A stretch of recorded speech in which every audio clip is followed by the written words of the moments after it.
Bonjour et bienvenue à l'émission de podcast numéro 1 dans le monde.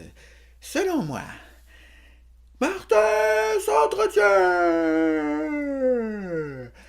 Le tout animé par un animateur charismatique du nom de Mouais. Cette semaine, nous recevons une animatrice, une comédienne, improvisatrice. Elle fait beaucoup de choses. Elle est très gentille parce que je la connais. Oui, elle est très gentille, mais parfois elle peut avoir l'air un peu baveuse. Mais c'est sûrement un mécanisme de défense. J'aimerais qu'on accueille chaleureusement mon invité d'aujourd'hui, Madame Anaïs Favron.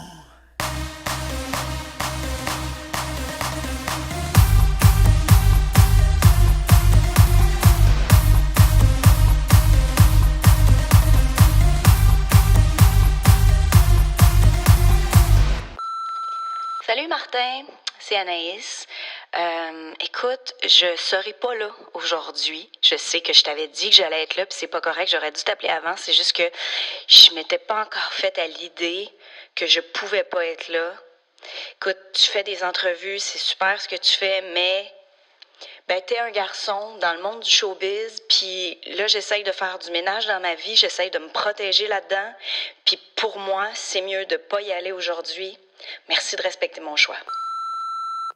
Eh bien, il semblerait que Madame Anaïs Favron ne sera pas des nôtres aujourd'hui pour l'entrevue à l'émission Martin s'entretient, qui Madame Favron qui au moins exprime des remords de ne pas pouvoir être présente à l'entrevue. Et je dois la remercier car elle désire ne pas être présente avec moi à l'entrevue parce que elle a trop peur que je sois un prédateur sexuel.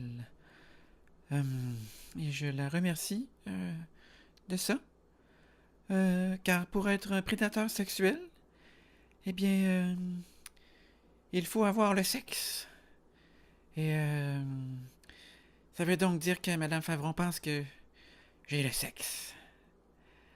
Alors, ça c'est très bien. Malheureusement, le sexe et moi, Martin Leduc, faisons deux choses complètement différentes. Alors, le sexe est de ce côté-là. Moi, je suis de l'autre côté, très loin, et voilà, nous avons nos deux chemins parallèles et ne se touchent jamais. Jamais, jamais. Le sexe me touche. Je touche souvent à mon sexe, par contre. Mais ça, c'est une autre affaire. On en parlera plus tard. Alors, Madame Favron, qui ne voulait pas venir être seule avec moi, un homme, un prédateur sexuel dans le confort de mon studio, là, qui est en fait un endroit sans issue dans ma maison. Je veux dire, dans la maison de mes parents, dans le sous-sol de chez mes parents.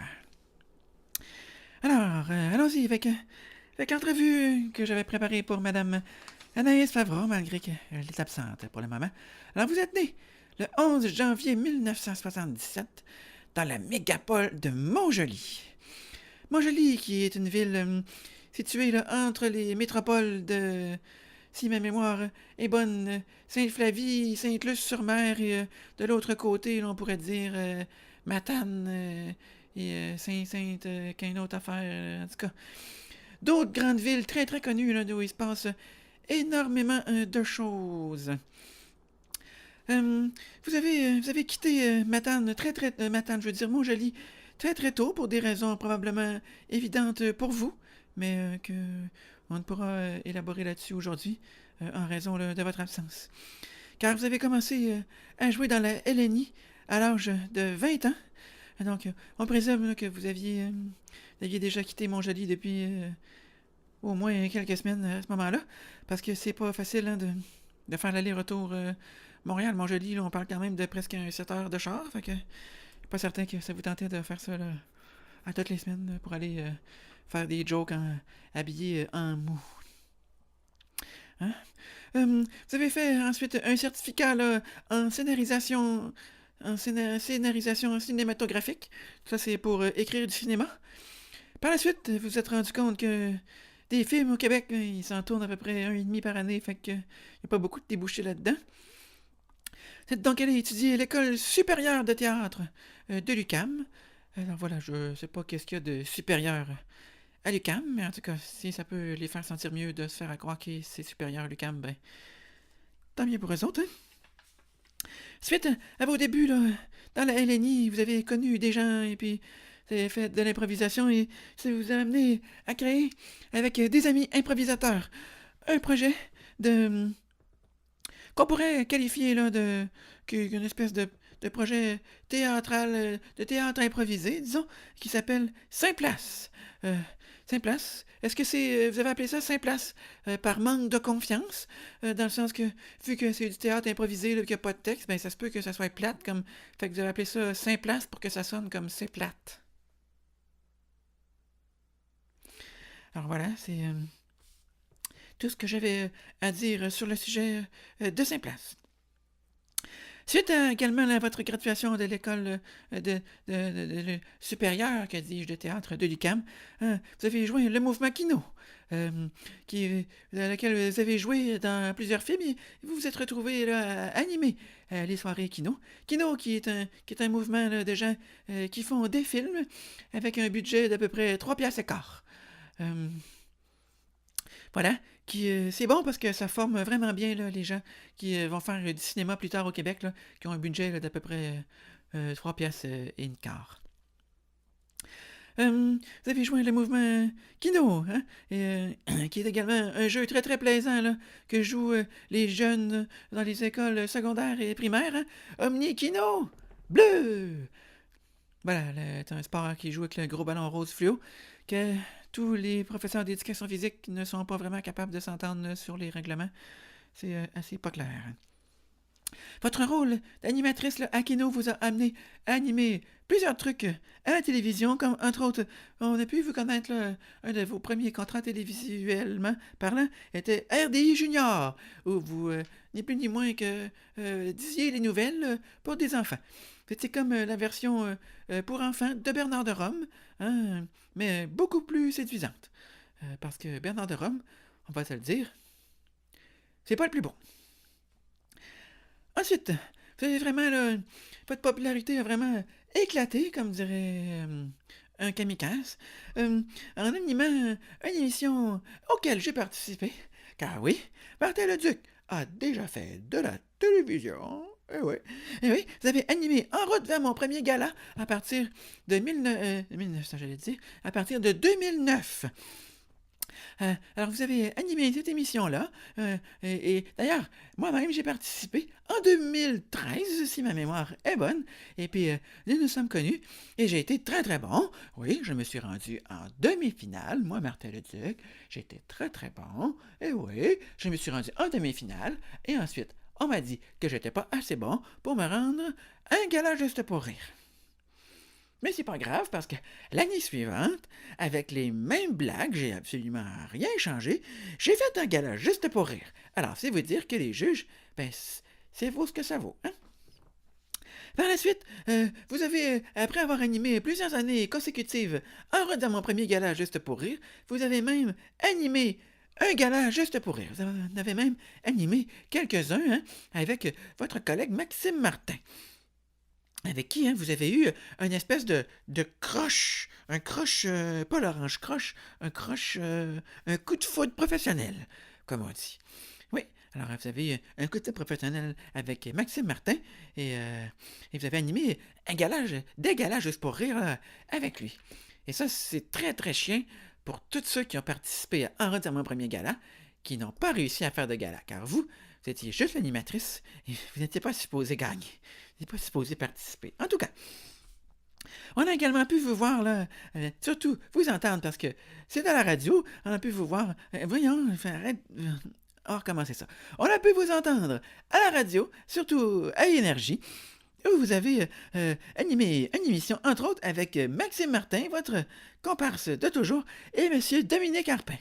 Alors, je crois que c'était Un plan B, hein? Alors, vous aviez demandé, lors de votre contrat, de faire votre émission de radio avec Dominique et Martin. Malheureusement, ils n'étaient pas disponibles. Alors, comme plan B, ils vous ont offert Maxime Martin et Dominique Arpin. Donc, vous aviez quand même Dominique et Martin, mais ce n'était pas exactement les mêmes. Là. Alors, j'espère que ça a quand même fait affaire.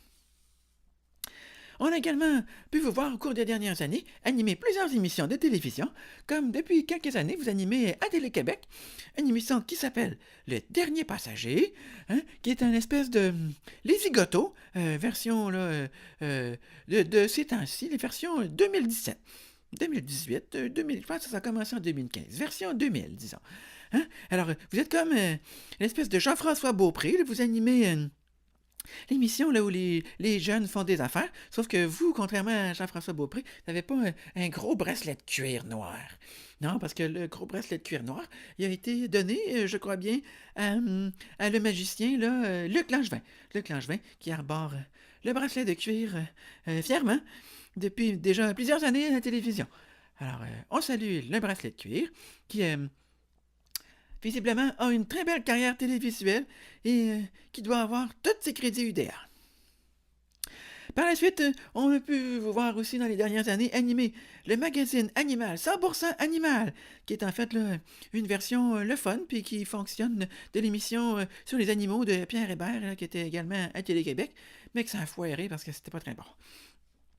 Alors, vous animez pas mal toutes les émissions qui se peut pas là, à Télé-Québec. Vous êtes un peu la reine de Télé-Québec. Alors, Michel Richard était la reine de télévision 4 saisons à l'époque. Eh bien, vous êtes la reine de Télé-Québec. Alors, je suis assez persuadé que tous les gens qui travaillent dans les hôtels préfèrent la reine de Télé-Québec à la reine de télévision 4 saisons, car celle de 4 saisons laisse des cadeaux sur les tapis de chambre d'hôtel qui ne doivent pas être très appréciés de la part du personnel de nettoyage. On a pu vous voir aussi, au cours des dernières années, une émission de rénovation qui s'intitulait Les 12 travaux d'Anaïs, qui était à Canal Vie, où l'émission là, consistait là, en gros à, rénover votre maison sur le bras de Canal Vie. C'est pas mal ça. Il semblerait que faire des affaires sur le bras, c'est vraiment une passion pour vous. Alors, vous avez, au cours des dernières années, jumelé vos deux plus grandes passions à plusieurs occasions, c'est-à-dire les voyages et voyager sur le bras. Vous avez, entre autres, voyagé, vous avez fait affaires en Grèce, affaires en Grèce, la liste d'Anaïs. Vous avez fait partir autrement en famille en Turquie. Vous avez fait avec ou sans cash en Europe et présentement en Asie. Vous avez voyagé sur le bras de Oxfam. Vous êtes allé au Congo avec Oxfam. Alors, voyager sur le bras, ça a vraiment l'air d'être une grande passion pour vous. Voilà, vous semblez aimer voyager, mais être une grosse cheap. C'est ça qu'on a à dire. Vous êtes également porte-parole depuis quelques années du Défi Santé. On vous a demandé d'ailleurs lors d'une entrevue pour quelle raison acceptez-vous d'être le porte-parole du Défi Santé. Et vous avez dit pour avoir une raison de le faire jusqu'au bout pour vrai. Alors voilà, c'est une raison très égoïste de devenir porte-parole. Alors non seulement vous êtes une grosse cheap, mais vous êtes une grosse égoïste aussi. Alors voilà, on vous salue. Vous avez sûrement de bien belles qualités à l'extérieur de ça. Vous avez également, il y a quelques années, participé au Dieu de la danse, où vous avez dansé avec nul autre que Martin Vachon. Alors, vous avez participé au Dieu de la danse, comme j'aime l'appeler, l'émission où les stars vont pour mourir. Finalement, il y a quelques années, vous avez reçu un message sur Facebook de la part d'une dame de Gatineau qui vous disait que vous aviez de l'air d'une petite grosse à la télévision et que vous devriez faire quelque chose avec ça. Vous lui avez répondu un gentil message très poli qui a été partagé plus de 6000 fois sur Facebook et il y a eu plus de 71 000 mentions j'aime. Et ça, c'est à peu près là, 10 fois la population de votre ville natale de Montjoly. Alors, je ne lirai pas le message que vous avez envoyé à la madame. Je vais plutôt lire entre les lignes de ce que vous lui avez écrit. Vous lui avez écrit « Voyons, grosse épaisse, pourquoi tu m'écris pour me dire que j'ai l'air d'une petite grosse? Oui, j'ai l'air de ça, puis ben, c'est ça qui est ça. Toi, t'es sûrement une grosse dégueulasse, en mou, toujours en jogging, avec les cheveux mauves à ta maison, hein, avec le t-shirt tout crotté, puis des traces de crottes de fromage partout sur toi. Fait que ferme donc ta gueule, pauvre conne. Moi, j'ai l'air de ça, puis je suis bien dans ma peau, puis si t'es pas bien, ben, deal avec. C'est pas mal ça que vous y avez écrit. Et puis vous avez terminé là, en vous autodéclarant la présidente de l'Association des Québécoises, l'Association québécoise des petites grosses qui ont du fun. Alors voilà, j'espère que ce nouveau rôle de présidente d'association vous donne un bon salaire. Hein. Oui, j'espère qu'ils vous permettront de voyager sur le bras à titre de présidente là, de l'Association des petites grosses qui ont du fun. Alors voilà, malheureusement, c'est tout le temps que nous avions à consacrer à Mme Anaïs Favron. C'est déjà beaucoup plus de temps qu'elle avait à nous consacrer. Alors, je vous souhaite le bonsoir. Merci d'avoir été avec nous et merci d'avoir écouté Martin s'entretient. Aidez-nous lundi prochain, même heure, même poste. En fait, il n'y a pas de poste, c'est un podcast, vous pouvez le regarder, l'écouter quand vous voulez. On s'en calisse, en fait. C'est ça la magie de l'interweb. Écoutez-les en tout cas. Bye.